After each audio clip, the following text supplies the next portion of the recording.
We're recording? Yes. We have no members of the public to ask questions tonight. I don't believe we have any petitions. So we move on to item 9, which is confirmation of the minutes. So 9.1 is confirmation as officer's recommendation that the minutes of the ordinary council meeting held on the 25th of August 2020 be received. Mover, Councillor McWilliam. Seconder, Councillor Barty. No objections. I declare that carried. Item 8.1b, that the minutes of the ordinary council meeting held on the 25th of August 2020 be confirmed as a true record. A mover, Councillor Barty. Seconder, Councillor McWilliam. All those in favour? That's carried unanimously. Okay, we move on to item 11.1, which is external committee reports.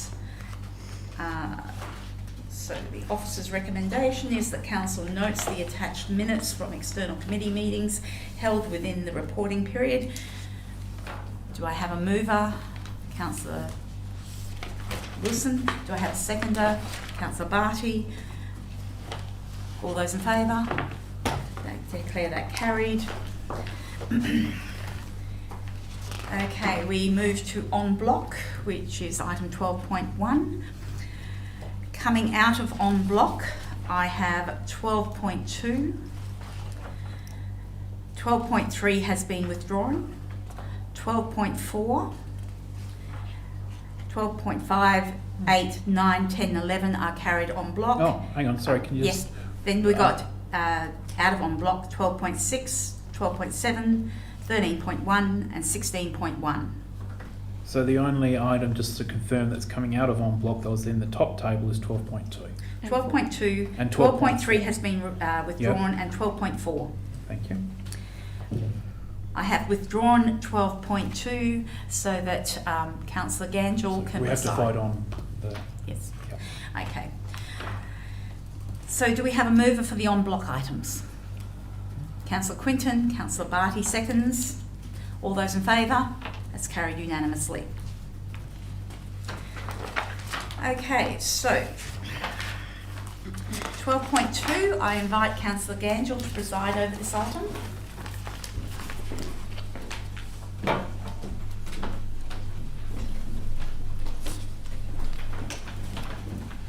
Okay. Thank you. Oh, sorry, Councillor. Thank you, councillors. I'll ask if there's any questions. Councillor Wilson. Thank you, Chairman. Acting Mayor. No? No, Chairman. So when this proposal last came to council, it was for a 5-storey building, and it appears now that it is proposed to be a 3-storey building. Could we please get an explanation as to why the proponent has changed what it is they're asking approval for? Through the chair, it's proposed as a 4-storey building. In terms of their reasons for that, it was suggested it's responding to current market conditions. Is the reason the applicant has provided. Right, so, sorry, just to clarify, so it says 3rd floor, but was it the case that the last time they came there was a 4th and a 5th floor as well? Through the chair, so there's there's ground levels, which would be effectively the 1st floor, and the 3rd. The ground level 1, 2 and 3 makes 4 stories. I believe the previous proposal had a fourth floor on it, being a 5-storey total. Right, so as I recall, the previous proposal had the top 2 floors that were for 2 and 1 and 2 bedroom apartments that would be available to the open market. Is that the case? Through the chair, yes, the previous proposal had multiple dwellings as part of it. Right. And it's those 2 floors of apartments that would be available to the open market for sale that have been removed. Is that, do I understand that right? Through the chair, yes, the multiple dwellings have been removed from this application. So this application, the one before council this evening, involves no multiple dwelling, only aged care. Okay. I recall there were concerns from the last proposal relating to the orientation of the street frontage, that the street frontage was not Old Perth Road, but was in fact the side street. Has there been any change in design to reorient the main frontage of the building to face Old Perth Road? Through the chair, no. Broadly, apart from the height and composition of the building in terms of the land uses, the building design and orientation has stayed largely the same. Okay. And the previous proposal had a large blank windowless wall with a piece of metal art attached to the side on the Old Perth Road orientation. Has that changed at all? Through the chair, broadly not. The proposal still involves the provision of public art along the Old Perth Road frontage, and that is secured by a recommended condition of development approval. Okay. And Old Perth Road facing windows and balconies, are there any?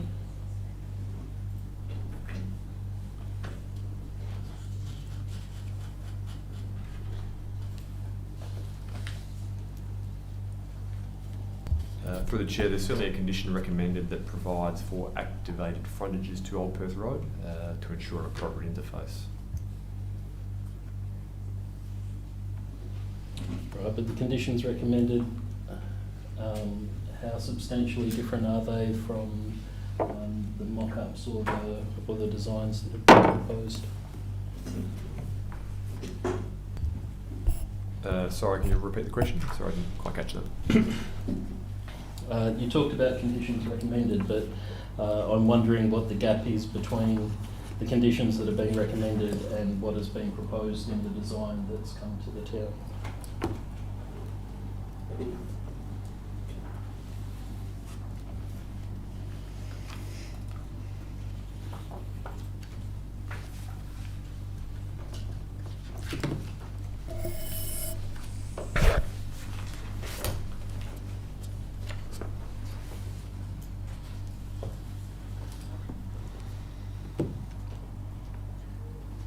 While we're waiting for that, are there any other councillors with questions? No?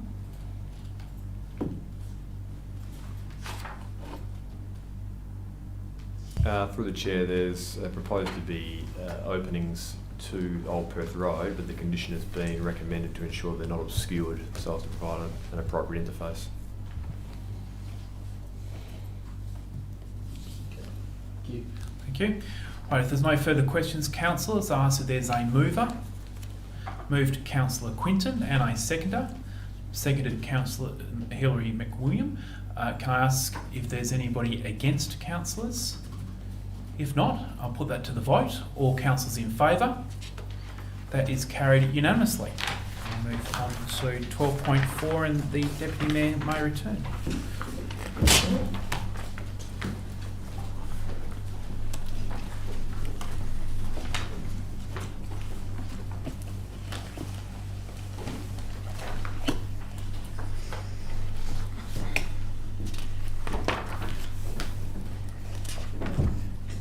Thank you, Councillor Ganton. I'm sure that you chaired beautifully.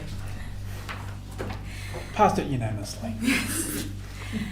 Moving on to item 12.4, which is request for office space by 5,000 Meals program inside the Bassendean Seniors and Community Centre. Councillors, Councillor Quinton withdrew this item, so I assume you have questions. I do, thank you. Last week I reminded the staff that we have a policy around single-use plastics, I wondered, did you get a chance to speak to 5,000 Meals within the week to ask what kind of vessels or containers that they're using and how many that they're using? Were you able to have that conversation and remind them of the policy? Through the chair, we weren't. However, in terms of the application of the proposal before council tonight, is simply to use the office space. It's not actually to cook the meals and package them up, so there'll be no plastic implications as part of this proposal. Understand, but we're reaching an agreement with them to use the office space, so they need to be compliant also with the policy. Would that be correct? Through the chair, that's correct, and that's basically enshrined in the recommendation as condition 4. Yes, I understand. What I'm trying to get at is I don't want us to feel like our policy is a hindrance, more that we assist them. And are there any? I wanted to get an understanding about what they were using, so that we could have a really clear understanding to help them transition away from plastics if they were using single-use plastics, and if that was a possibility, and if that's something that the staff could help the program to do, despite the fact that we're not housing the actual making of the food. But there is a policy that since we are going to be asking for promotional stuff as well, is that something that can be facilitated by the staff? Through the chair, absolutely. Yep. Thank you. Any other questions from councillors? I have a question. I read in the report on page 19 of the agenda, the evaluation of outcomes, and clearly there's a requirement that an evaluation report be presented in August 2021.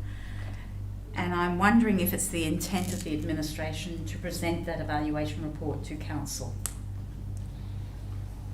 Through the chair, yes, that would be correct. Okay.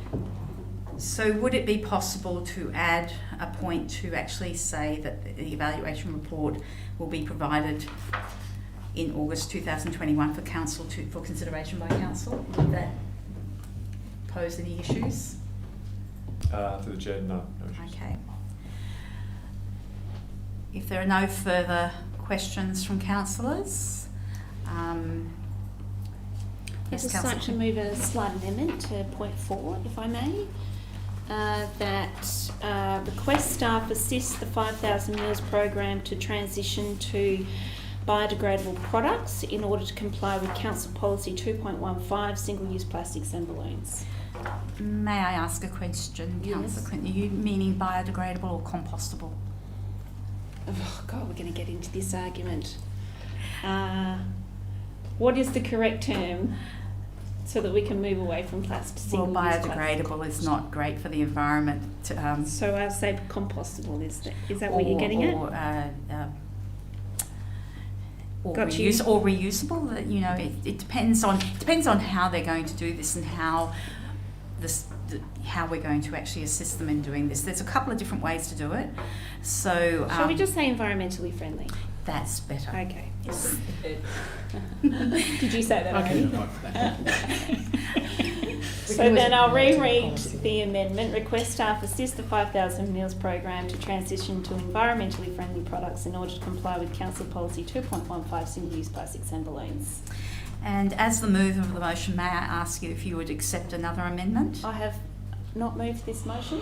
I I have requested an amendment. Happy to move the motion though, definitely. With that amendment? With that amendment. Well, if you are moving it with that amendment, can I request perhaps the inclusion of an additional dot point? Wouldn't that be different? I'm just doing... No. Just. Yes, sure.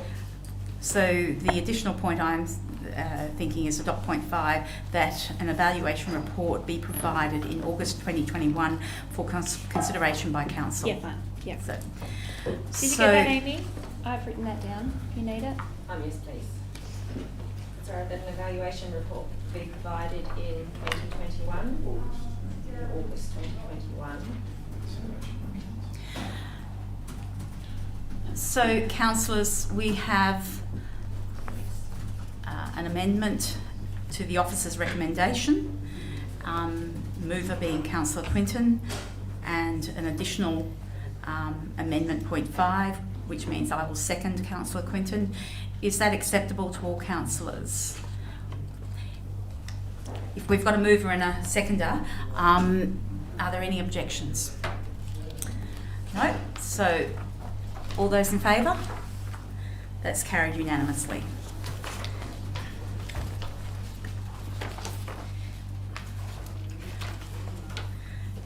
.6, which is Councillor Training and Professional Development Policy.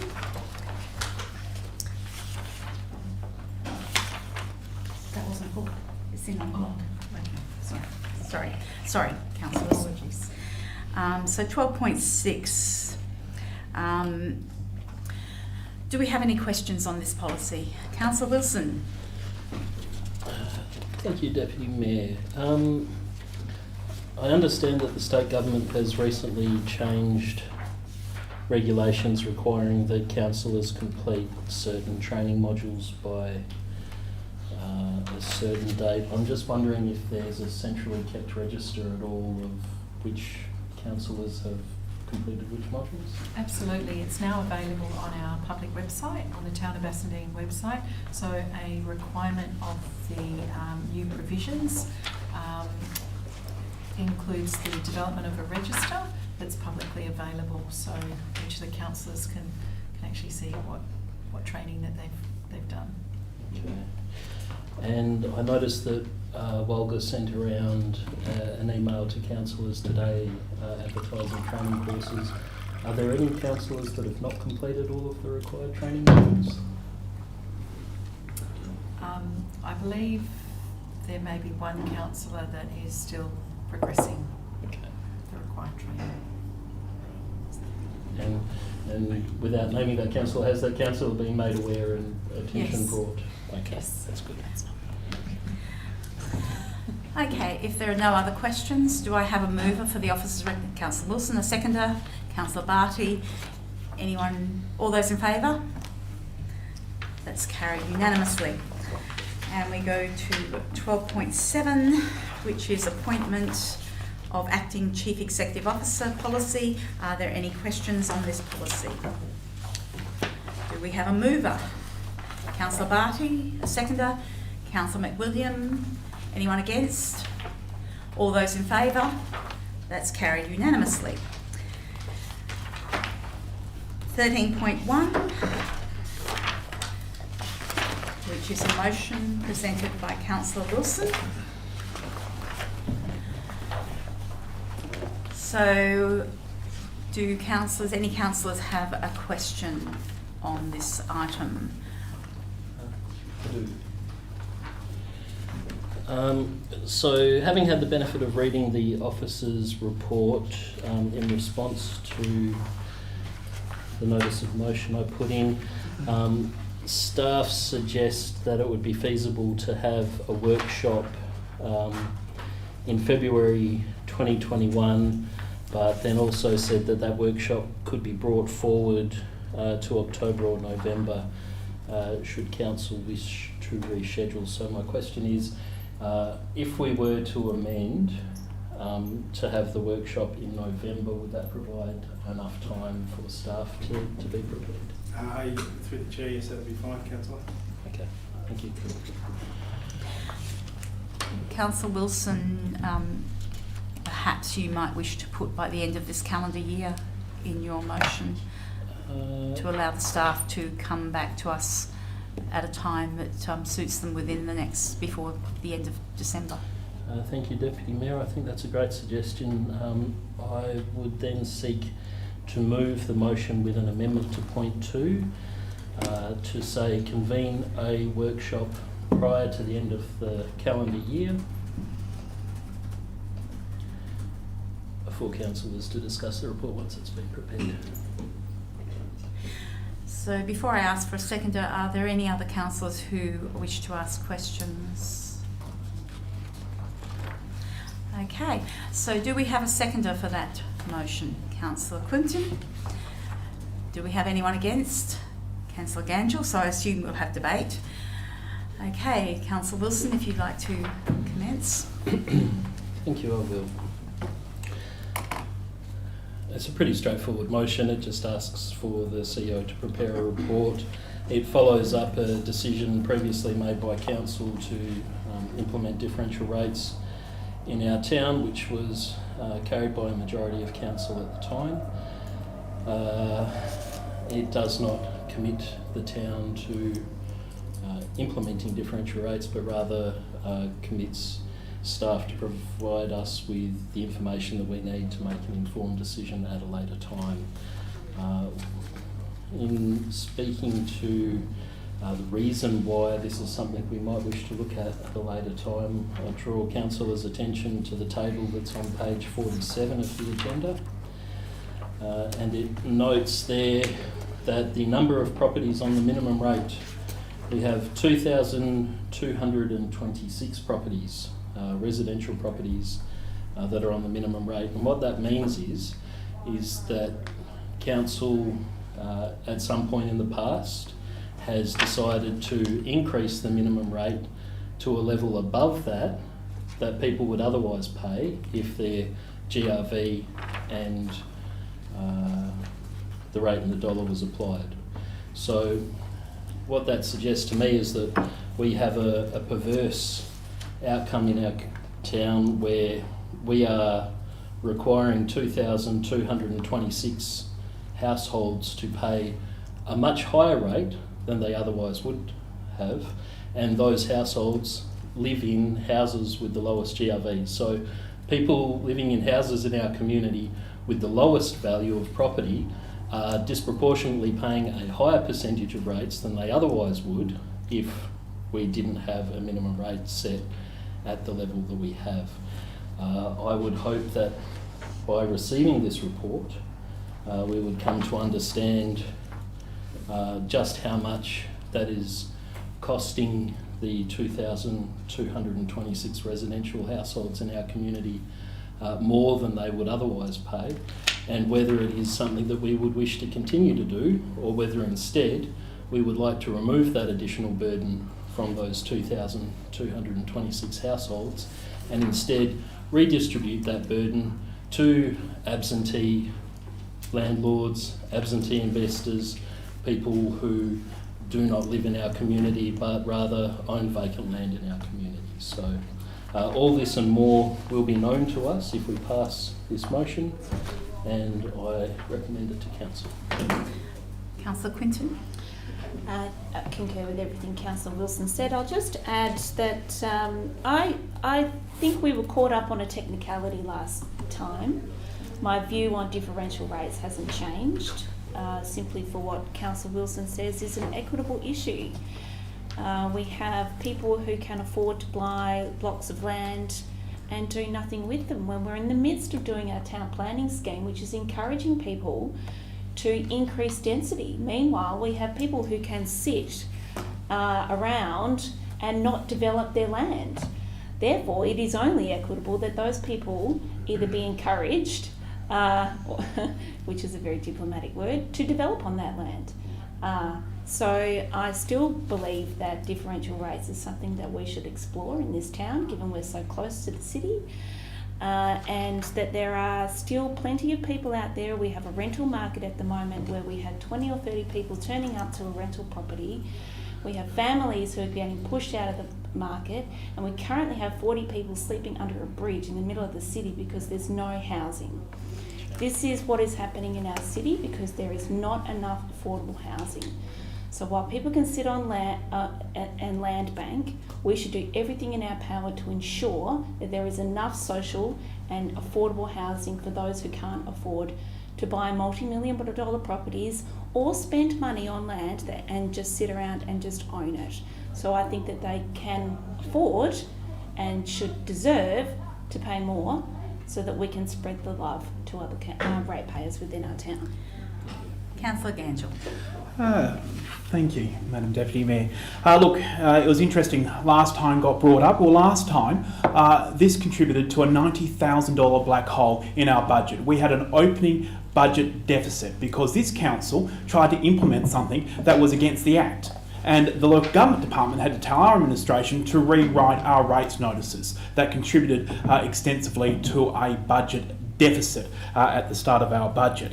It's interesting that Councillor Quinton said we should encourage people to develop their land. Well, just last month, this council was doing the exact opposite. They were saying to people that within our own planning scheme that they should be developing their land. That's what we said. That's what this council resolved at the last council meeting. The people that within our own planning scheme wanted to develop their land, we said, no, you shouldn't. But tonight we're saying people that do have developable land very much should develop. And what is interesting with differential rates is the majority of them are in fact residential.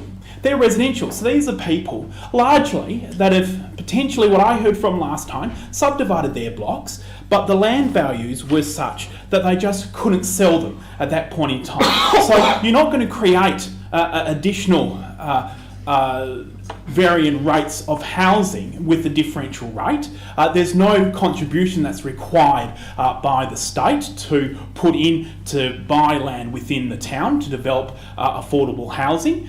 This potentially does affect and impact quite a large number of our ratepayers that have gone ahead and subdivided their land and have been unable to sell the land. Now, I think the market's subsequently picked up because of the situation we've seen ourselves in Western Australia and where we are currently. It's a place of envy and people are looking for land now. And you'll see the town itself, I believe, may be very close to selling 2 vacant lots of land that we ourselves could not sell previously when this was put in place. I believe this will potentially impact largely not big greedy people as this council likes to put out there. I think this might actually impact people that have legitimately brought land, looked to subdivide, and unfortunately, for whatever reason, just with the land values, just could not sell it. And last time, we had no justification. We cut and paste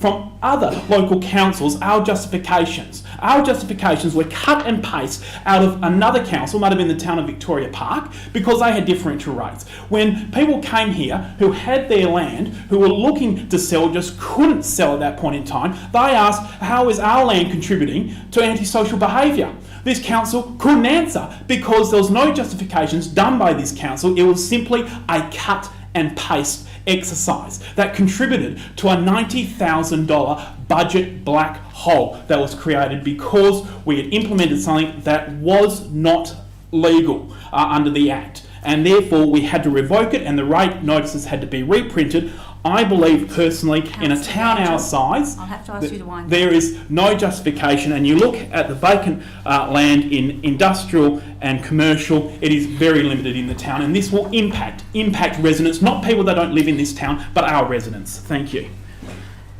Okay, Councillor Gangel. I do believe that we were only looking at a motion for a workshop, not to actually debate the merits or otherwise of differential rates. It's a workshop to actually understand the methodology. And I would say to councillors at this point that our prime job as councillors is to examine rating each year. It is essential, and we have councillors who have not been through the rating process previously, and a workshop is called for so that councillors can consider all the merits. So if we can actually debate what the motion is, which is for a workshop. Are there other councillors who wish to speak? Councillor Barty. Thank you, Madam Mayor. Madam Deputy Mayor, apologies to get you an elevation there. Just to speak briefly to the motion, look, rates are always going to be a sensitive issue. It doesn't matter what your socioeconomic background is, we all work hard for the money that we earn to contribute to the well-being of our town and to our community, which we do through our rates. And I think it's important that we undertake our due diligence and make sure that any decision that we make for or against differential rating, and I stand here tonight not having fully formed a position on differential rating, and I would like the opportunity to explore that more fully. Whilst I acknowledge Councillor Gangel's position and also seek to support investment in our town, I would like to have the opportunity to understand better the impacts of differential rating upon our community and speak in favour of tonight's motion. Okay. Any other councillors wish to speak? Okay. I will put that, Councillor Wilson, right of reply. Thank you. Just briefly, I note Councillor Gaingel made mention of a $90,000 deficit. I recall that was corrected in a mid-year budget review, so it wasn't actually a deficit, but I could be wrong. The technicality that Councillor Gaingel does refer to, though, is an important one, and we all live and learn. I think this has been a learning experience for all of us, but the technicality is that for one reason or another, our town over the years has sought fit to put 1/3 of all residential properties on a minimum rate, which is higher than what they would otherwise pay if the rate in the dollar was applied to their GRV.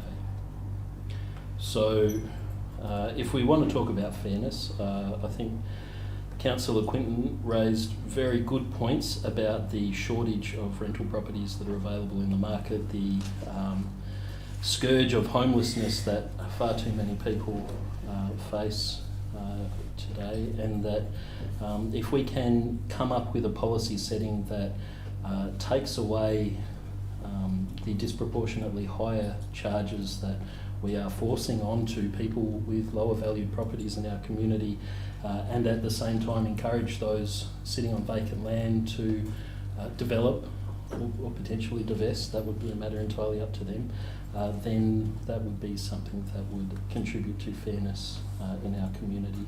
And for those reasons, I implore everyone to support this motion. Is it possible to have my reasons noted for the record on this matter?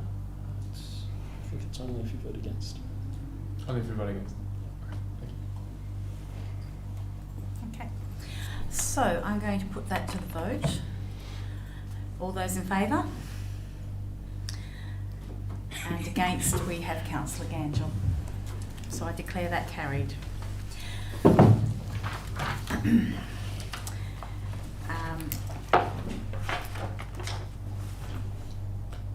Councillor Wilson. Sorry, I was waiting for you to call agenda item 14. Okay, so we have announcements of notice of motion of next meeting. I also have one, Councillor Wilson, so but you may go first. That's very kind. Thank you, Deputy Mayor. I would like to announce the motion for the next meeting. The words being that the CEO prepare a report for Council outlining the cost and contractual implications for the town providing a 360 litre recycling bin in the range of bin options provided to our community from the start of the 2020-2021 financial year.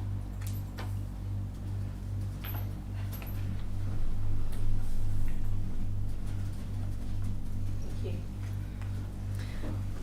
Thank you, Councillor Wilson.